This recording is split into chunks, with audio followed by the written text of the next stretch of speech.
저는 빌립보서의 말씀을 계속해서 연속해서 증거했었는데요. 잠깐 빌립보서의 말씀을 내려놓고 12월을 맞이해서 우리 교회가 앞으로 어떤 교회가 될 것이고 어떤 교회로 꿈꿔야 될 것인가에 대한 고민을 하는 가운데서 시리즈로 한 2편 내지 3편 정도의 우리가 꿈꾸는 교회라고 하는 말씀을 가지고 증거하려고 합니다. 오늘은 첫 번째로 처음 사랑을 회복하자라는 말씀으로 함께 은혜를 나누고자 합니다. 여러분 옆분과 한번 인사 나눕시다. 처음 사랑을 회복하십시다. 우리가 읽었던 요한계시록의 말씀이 2장의 말씀을 읽었잖아요. 2장의 말씀을 읽었는데 2장에 보면 소아시아 7교회에 대해서 소개를 해주고 있습니다. 근데 그 중에 가장 이상적인 교회가 어떤 교회냐, 모범적인 교회가 어떤 교회냐라고 꼽은다면 저는 에베소 교회라고 저는 꼽을 수가 있습니다. 거기에는 몇 가지 특징이 있습니다. 에베소 교회의 특징은 뭐냐면 첫 번째는 에베소 교회는 지역적으로 아주 유리한 위치에 처해 있다고 하는 겁니다. 유리한 위치에 있다는 거죠. 많은 교회 성장 전문가들의 말에 의하면은 교회가 성장하라고 한다면 몫이 좋아야 된다고 하더라고요. 그 말이 맞는지 안 맞는지는 잘 모르겠습니다만 그런 것 같기도 하고 아닌 것 같기도 하고 그렇습니다. 몫이 좋아야 된다라고 해요. 그러면 그 일단은 바로 많은 사람들이 찾기 쉽고 교통이 편해야 된다는 겁니다. 그 다음에 두 번째는 교회가 주차장 시설이 넓게 준비되어 있어야 된다는 거죠. 요즘은 그렇다라는 겁니다. 그런데 어느 교회 이제 평택의 어느 교회가 아주 작은 시골 교회였어요. 그런데 그 지역이 막 개발이 돼가지고 아파트가 대단지 아파트가 들어서게 됐어요. 그래서 대단지 아파트가 들어서면서 그 정문 앞에 그 교회 있었던 자리에 바로 교회를 좀 넓게 줬어요. 그런데 대단지 아파트에 사람들이 막 입주하기 시작하면서 그 시골 교회 작은 교회였던 교회가 사람들이 몰려오는데 목사님이 정신을 못 차릴 정도로 사람들이 몰려드는 거예요. 막 부흥이 엄청나게 돼서 그 교회 자리가 앉을 자리가 없을 만큼 꽉 차서 부흥을 이루게 됐다는 소식을 제가 전해드렸어요. 그 말을 듣고 나서 제가 얼마나 조금 배가 이렇게 조금 아플만 했어요. 여러분 그것은 뭘 말하냐면 이와 마찬가지로 에베소 교회라고 하는 이 교회는 소아시아에 속해 있는데 소아시아 중에서 아프리카, 그 다음에 유럽, 그 다음에 아시아 여기 중간 지점에 놓여 있어요.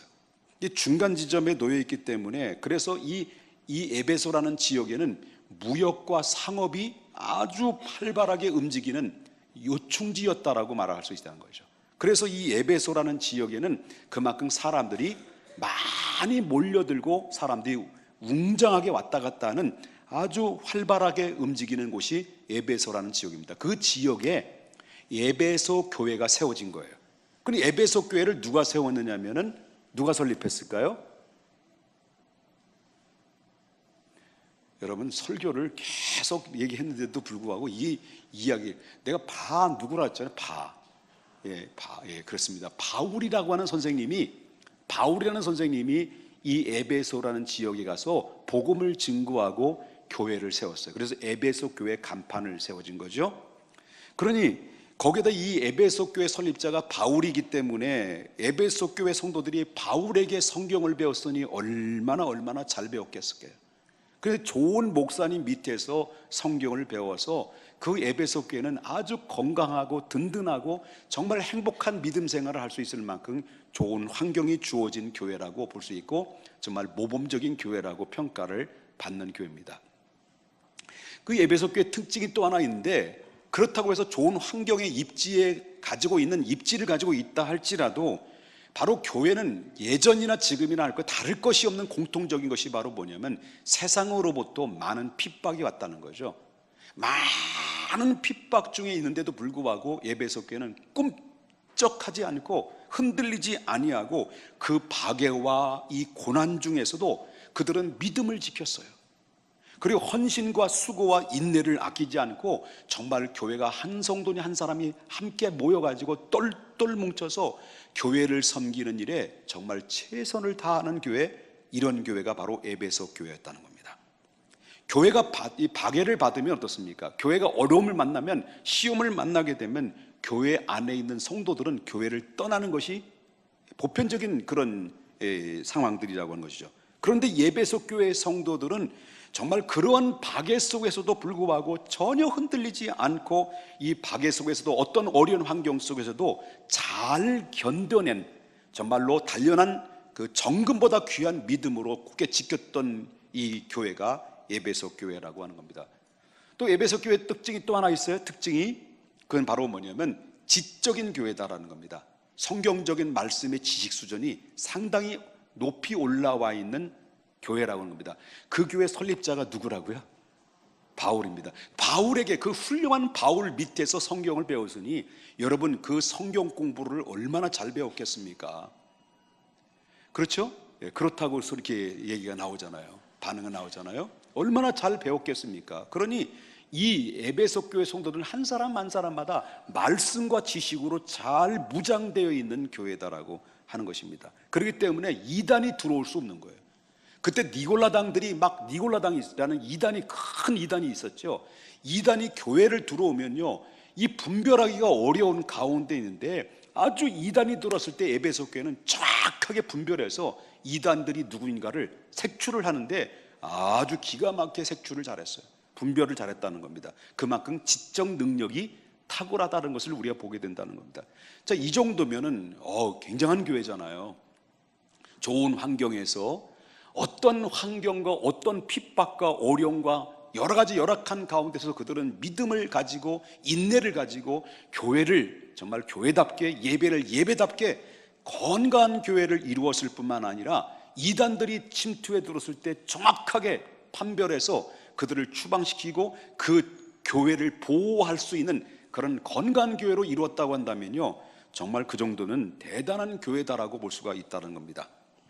그런데 이렇게 정말 대단한 교회인데도 불구하고 이 에베소 교회를 향해서 예수님이 한 가지 책망한 것이 있다라고 하는 겁니다. 그들의 문제가 있었다는 거예요. 우리가 볼 때, 여태까지 제가 여러분에게 설명을 드린 것처럼 에베소 교회는 외형적으로 볼 때는 아무런 문제가 없어 보일 만큼 이상적인 교회입니다. 그런데 주님은 그 교회를 어떻다는 거예요? 그 교회에, 그렇게 이상적인 교회로 보아지는 이 에베소 교회를 주님이 떠나겠다는 거예요. 예수님이 그곳을 떠나겠다는 거예요. 여러분, 교회 안에 있는 성도들이 교회를 떠난다는 말은 들었지만 주님이 뭘 시험을 들으셨는지, 주님이 뭐 때문에 시험 들었는지, 담임 목사 때문에 시험 들었는지, 어떤 장로님 때문에 시험 들었는지, 권사님 때문에 시험 들었는지 모르지만 주님이 그 교회를 떠나겠다는 거예요. 아니, 교회 성도들이 시험 들으면 떠날 수 있잖아요. 요즘 12월이 되면요, 아주 이 목사님들은 초긴장이에요. 초긴장이에요. 왜냐하면 12월, 공포의 12월, 교회 성도들이 이동하는 그런 이 시점에 놓여 있을 때 얼마나 긴장이 되는지 몰라요. 성가대원들 지난주 많이 혼났죠? 막 다른 교회 떠난다고 하지 마세요, 제발.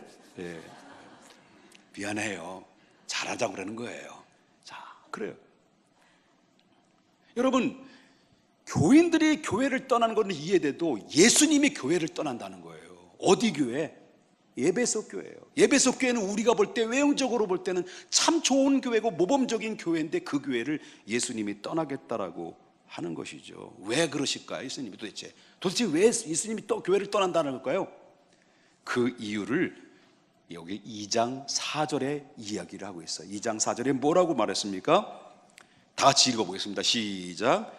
그러나 너희 책망할 것이 있나니 너희 처음 사랑을 버렸느니라. 뭘 버렸다는 거예요? 처음 사랑을 버렸다는 거예요. 그렇다면 그들이 처음 사랑을 버린 그 처음 사랑이 뭘까요?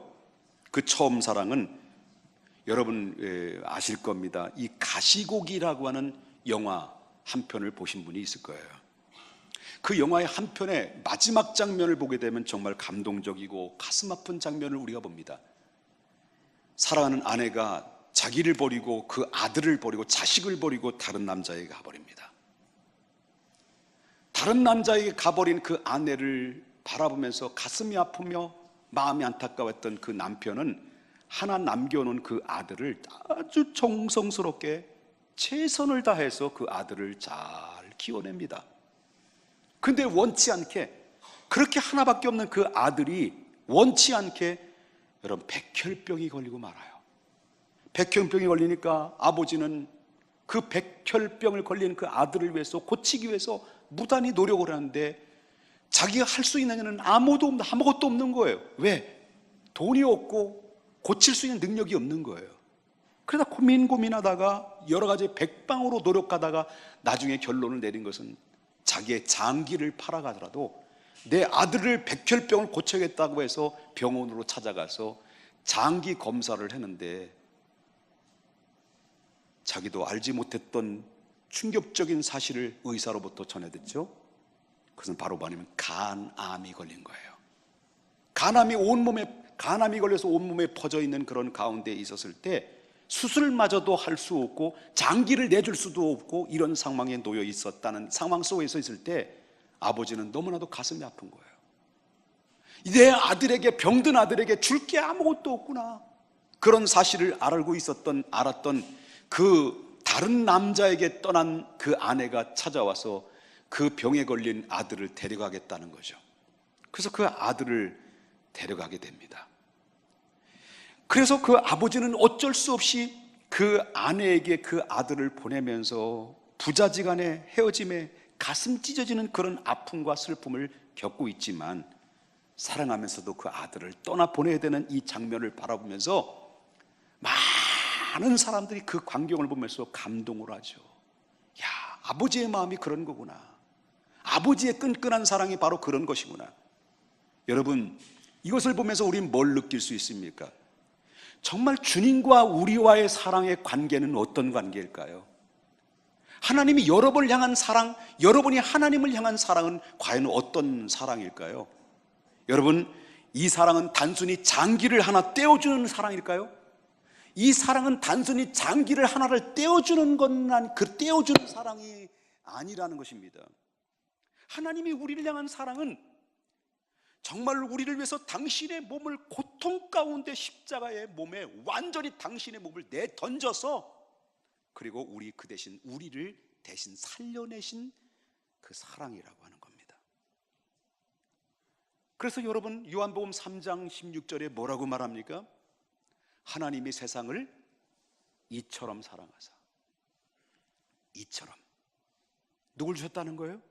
독생자를 주셨으니 이는 누구든지 저를 믿는 자마다 멸망치 않고 영생을 주시기 위해서 하나님이 우리를 너무너무 사랑하셔서 우리를 살려내기 위해서 독생자를 내어 십자가에 내던질 만큼, 그 대신 우리를 살려낼 만큼 우리를 그렇게도 사랑했다는 거죠.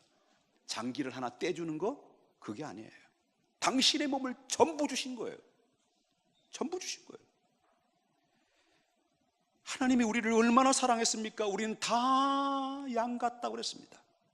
그래서 양 같기 때문에 자기 제 갈 길로 갔거늘 그분이 연약한 우리의 무리의 죄악을 그에게 담당시키므로 말미암아 우리의 사랑을, 하나님이 우리를 향한 사랑을 확증시켰다고 그랬어요.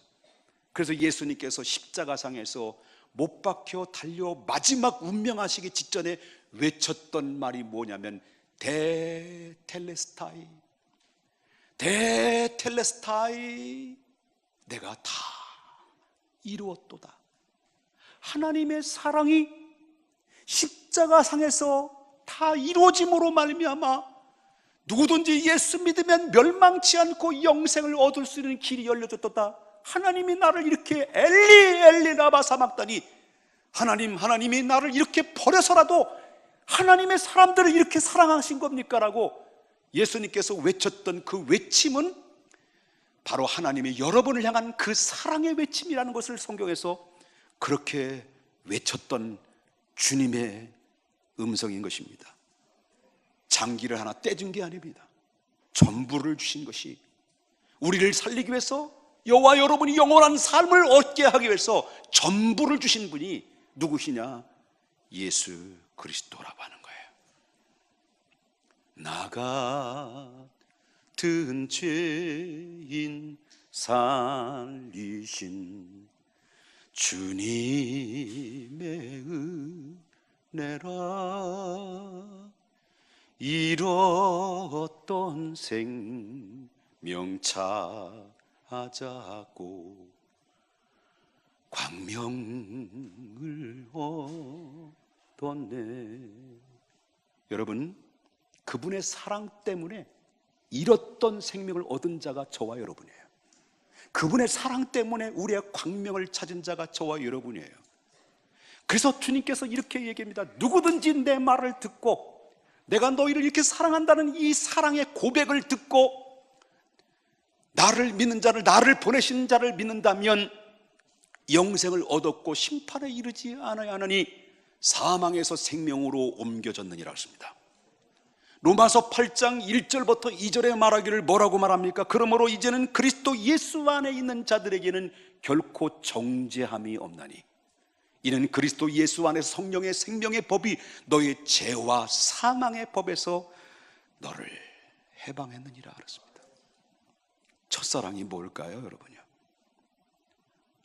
우리가 그 은혜를 알고 깨닫고 느끼고 체험하는 게 이 첫사랑이에요.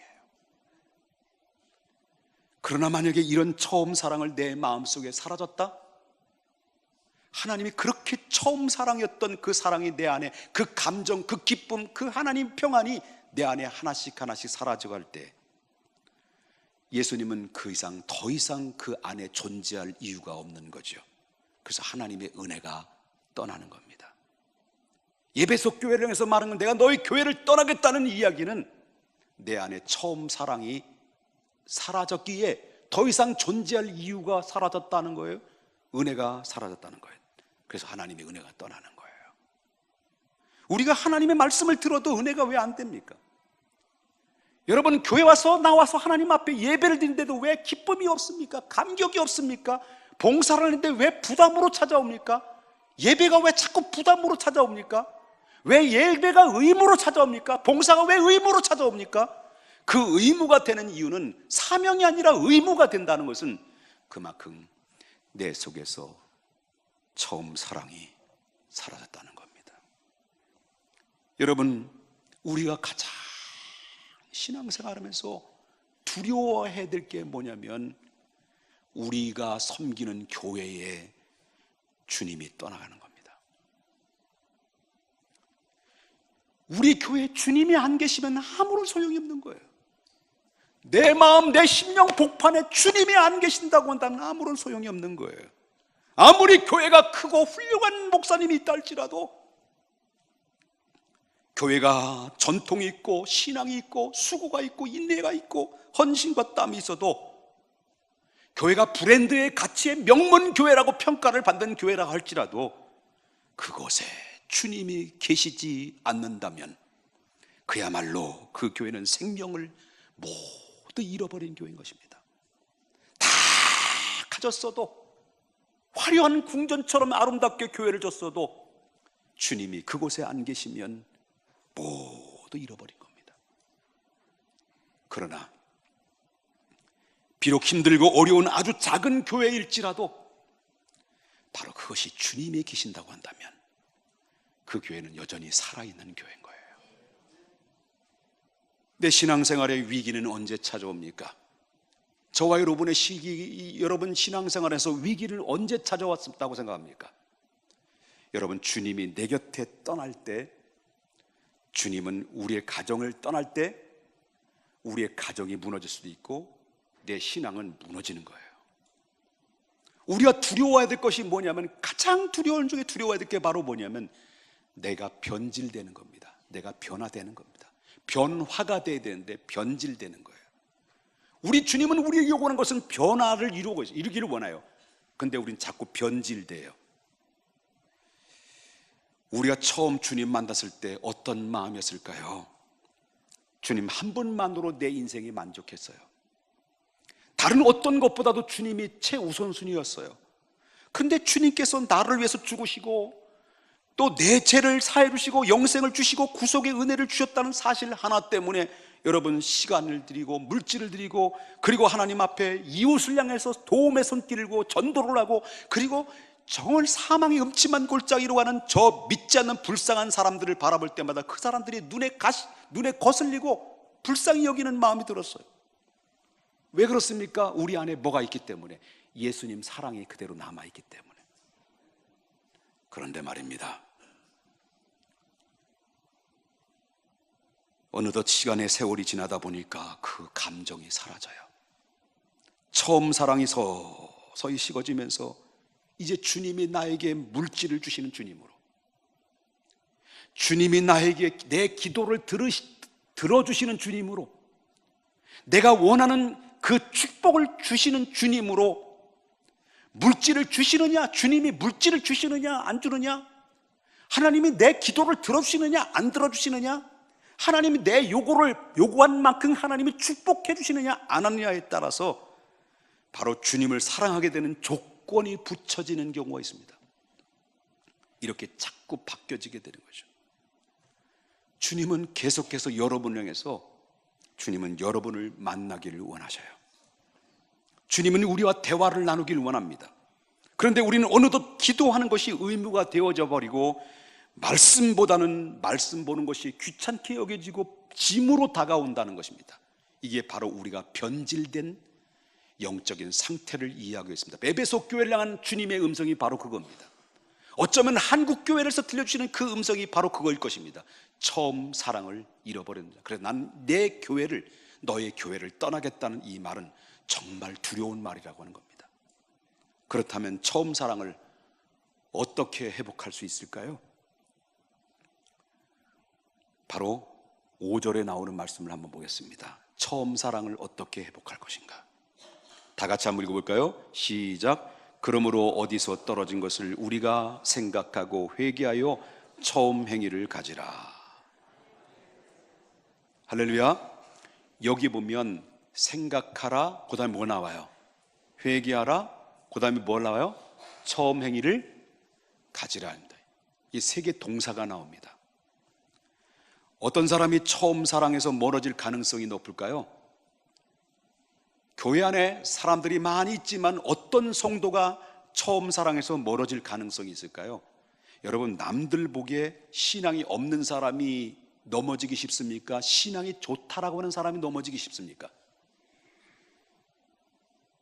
야리까리하죠? 질문이.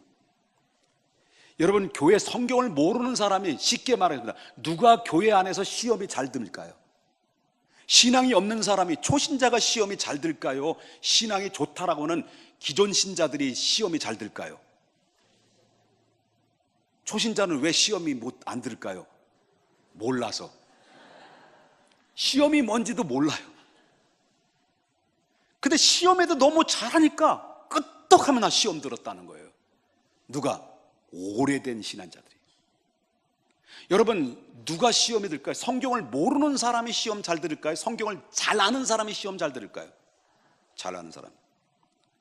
예배석 교회인처럼 여러분이 성경을 잘 아는 사람 교회가 없었습니다. 이단들을 색출합니다. 색출할 정도였어요. 탁월한 분별력을 가졌습니다. 여러분, 핍박과 환난 가운데서 믿음을 지켰다는 이 자부심을 가지고 있었던 교회가 예배석 교회예요. 가만히 보면 시험 들고 첫사랑에서 멀어지는 사람들은 바로 신앙이 없는 사람이 아니라 신앙이 있는 사람이에요. 그리고 성경을 모르는 사람이 아니라 성경을 잘 아는 사람이에요. 그리고 어떤 화려한 가운데서, 어려운 가운데서 믿음을 굳게 지켜낸 사람들이 대부분 넘어지기 쉬운 경우들을 많이 본다는 거예요. 왜 그럴까요? 환난 가운데서 믿음을 지킨다는 것은 그렇게 쉬운 일이 아니죠. 정말 대단한 거죠. 여러분, 직장생활을 다 해보시고 있지만은, 저는 직장생활 안 해봐서 잘 모르겠습니다만은, 직장생활 하는 사람의 고충이 얼마나 많은가 전 들어서 알죠. 여러분, 우리의 직장생활이 신앙생활하는데 자유롭게 만들어줍니까? 우리는 신앙생활에 자유로울 수 있는 환경이 조성되어 있는 것이 직장에는 아무것도 없어요. 그런 와중에서 온갖 비난을 받으면서 네가 예수 믿으면 얼마나 잘 믿는다고 술도 안 먹냐? 네가 뭘 어떻게 했다고 교회를 나가느냐? 주일날 일해야지. 온갖 비난을 받으면서 비난의 화살을 받으면서 여러분 믿음을 지켜내고 여러분 예배당에 요즘 예배 나온 거잖아요.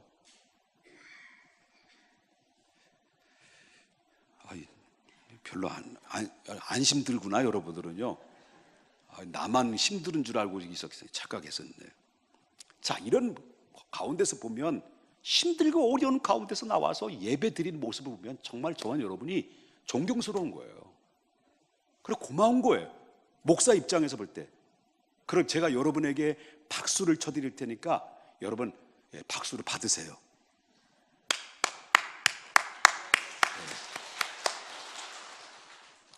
여러분 힘들죠?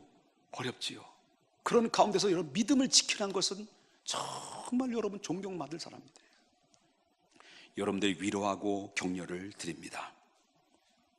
근데 말입니다, 어쩌면 환난과 핍박 가운데 믿음을 지켰다는 것 때문에, 내가 또한 성경을 많이 안다는 것 때문에, 내가 주님을 위해서 열심히 일한다는 것 때문에 빠지기 쉬운 함정이 있어요. 거기에 도취되기 쉬운 함정이 있어요. 그게 바로 뭐냐면 자기의예요. 자기의. 그러니까 자기의에 충만하게 되면 그것이 바로 뭐냐면 그때부터는 그 사람이 점점점 변질되는 거예요. 자기 자신도 모르게 환난 가운데 핍박 가운데 어려운 환경 속에서도 믿음을 굳게 지켰다는 자부심과 긍지를 통해서 내 속에 자신도 모르게 우쭐대는 생각이 들어올 때가 있어요. 그게 우쭐대는 생각이 들어오기 시작하면서 그러지 못한 사람, 그 믿음을 지키지 못하고 믿음이 현찮다라고 생각하는 사람을 향해서 자꾸 어떻습니까? 자기의가 충만한 사람들이 특징적으로 나타나는 것이 바로 뭐냐면 그렇지 못한 사람을 향한 정죄하고 비판하고 판단하는 겁니다. 이게 바로 특징인 겁니다. 특별히 남보다 더 많이 기도한다는 사람들, 남보다 더 헌금을 많이 하고 남보다 더 봉사를 많이 하고 남보다 성경을 많이 알고 그리고 모든 것이 헌신도 많이 하는 것, 물론 존경받을 만한 일입니다만은 그럴 때 정말 남보다 기도 많이 하고 헌신 많이 하고 봉사 많이 하고 헌금 많이 할 때 정말 이것은 하나님의 은혜입니다, 하나님의 사랑입니다 라고 겸손해진다고 합니다. 더욱더 겸손해질 수만 있다고 한다면 이 사람이 계속 충만한 복이, 하나님의 복이 임할 거예요. 그런데 자꾸 우쭐대는 생각이 들기 시작하면, 자기의가 충만하게 되면 그때부터 자기의 의가 들어오는 대신 예수님의 사랑이 빠져나간다는 걸 몰라요, 사람들. 예수님이 처음 사랑이 빠져나가는 거예요. 그때부터 찾아오는 증상은 뭡니까? 그렇지 못한 사람에 대해서 자꾸 정죄하는 거죠. 나는 새벽기도 하는데 넌 새벽기도 왜 안 하느냐? 나만 봉사하고 너는 왜 안 하느냐? 이렇게 막 정죄하고 그렇게 된다는 거죠. 이게 바로 예배석 교회가 그렇다라고 하는 거예요. 여러분, 우리나라 해방 이후에 옥중성도라는 일이 붙여졌어요. 옥중성도라는 이름이 붙여졌는데, 그건 옥중성도라는 말은 무슨 말이냐면 일제 압박 시대 속에서 신사참배를 강요했어요, 기독교를 향해서. 그럴 때 신사참배를 하지 않고 끝까지 믿음을 고수하면서 감옥에 들어가서 감옥에서 막 청춘을 불태우고 믿음을 지키기 위해서 순교를 하고 막 고통을 당한 분들이 그때 당시에 많이 있었다는 거예요. 대단한 믿음을 가지고 있었죠. 그런데 이 문제는 바로 뭐냐면, 그들의 문제는 뭐냐면 대단하다는 거예요. 믿음 좋다는 거예요. 믿음 지킨 거 잘했다는 거예요. 그런데 문제는 그분들이 감옥에 나왔을 때부터의 문제였어요. 그게 바로 뭐냐면 주님의 말씀을 지키지 못하고 어쩔 수 없이 협박에 못 이겨서 여러분 신사참배한 그 사람들, 믿음이 연약한 사람들 있을 거 아니에요. 이런 사람들과 교회 앞에 이런 사람들을 보면서 마음의 문을 열지 않은 거예요. 용납하지 않은 거예요. 정죄하는 거예요. 그러면서 그들이 마음속에 뭐라고 외칩니까? 우리는 당신들하고 다르지. 예? 우리는 믿음을 굳게 지켰지, 너희들은 타협했지.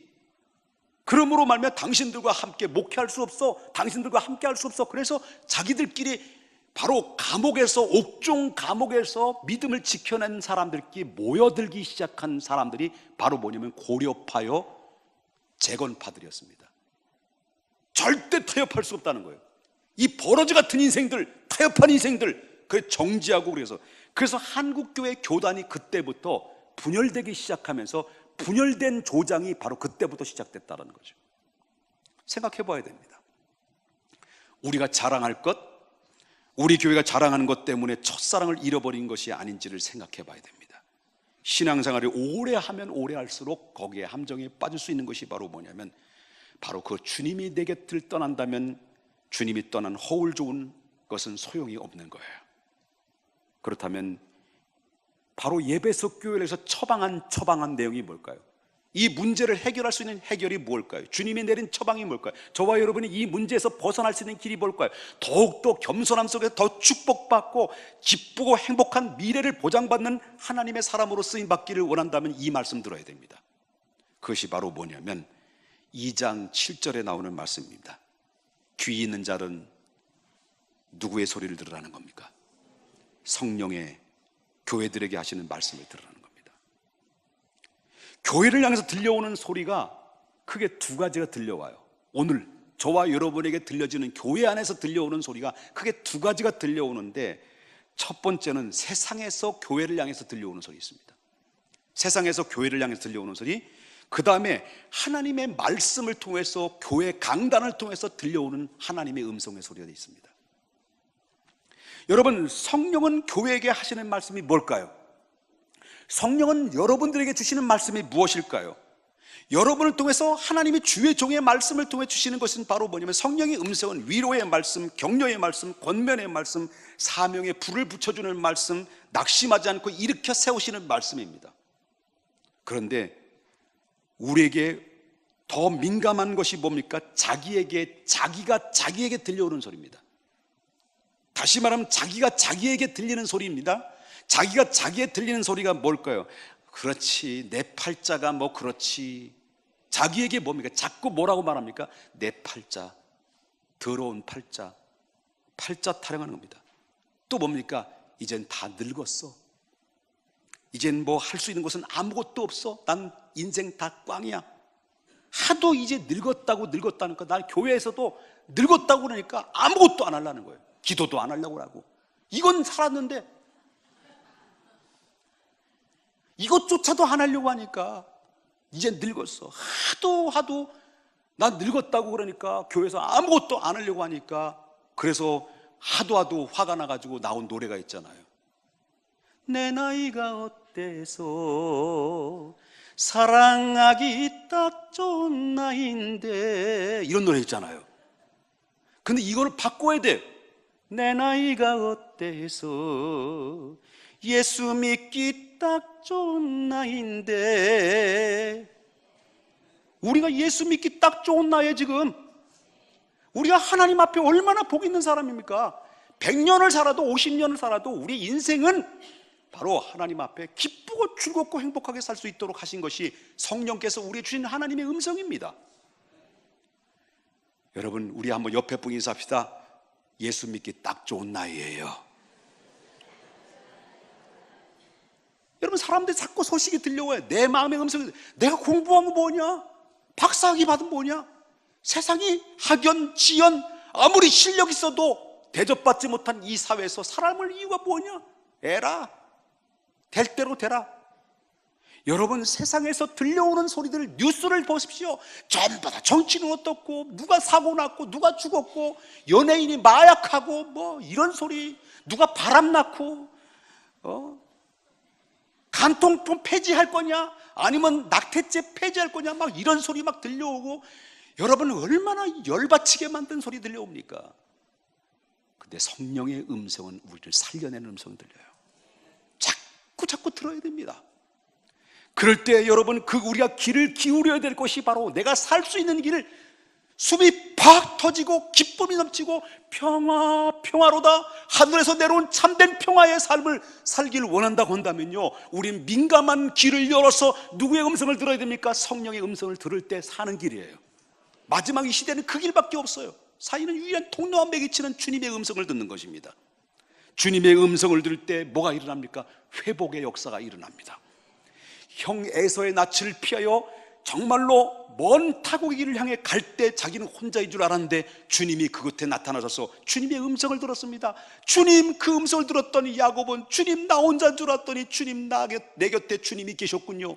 주의 음성을 듣고 그는 다시 일어났습니다.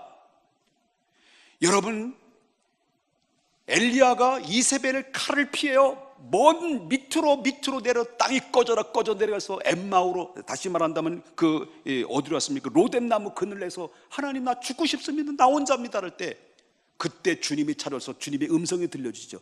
엘리야야, 엘리야야, 일어나거라. 일어나라. 그 음성을 들었을 때 엘리야는 힘을 얻었습니다. 그 용기를 얻었습니다. 다시 일어났습니다. 다시 회복했습니다. 여러분, 낙심에 젖어 있는 여러분, 절망에 빠져 있는 여러분, 주님은 여러분에게 이런 말씀하십니다. 사람 때문에 낙심하고, 사람 때문에 상처받고, 여러분 환경 때문에 어려움 당하고, 이런 현실 앞에 부닥치면서 아기다툼하며 복잡 미묘하게 꼬여있는 여러분에게 주님은 이렇게 얘기합니다. 엘리야야, 사랑하는 나의 아들아, 사랑하는 나의 딸아, 일어나라. 우리가 바라봐야 될 대상은 사람이 아닙니다. 우리의 믿음의 대상은 목사도 아니고 장로님도 아니고 권사님도 아니고 성도도 아닙니다. 사람을 바라보면 실망하고 사람을 바라보면 절망하지만 여러분, 구름이 꼈다고 해서 해가 없는 게 아닙니다.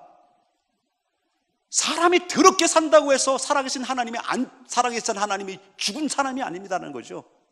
여전히 하나님이 살아계시고 여전히 하나님 여러분의 축복하시길 원하고 여러분을 다시 이렇게 세우시는 주님이 지금도 주님께서 음성을 들려주시기를, 엘리야야 일어나라.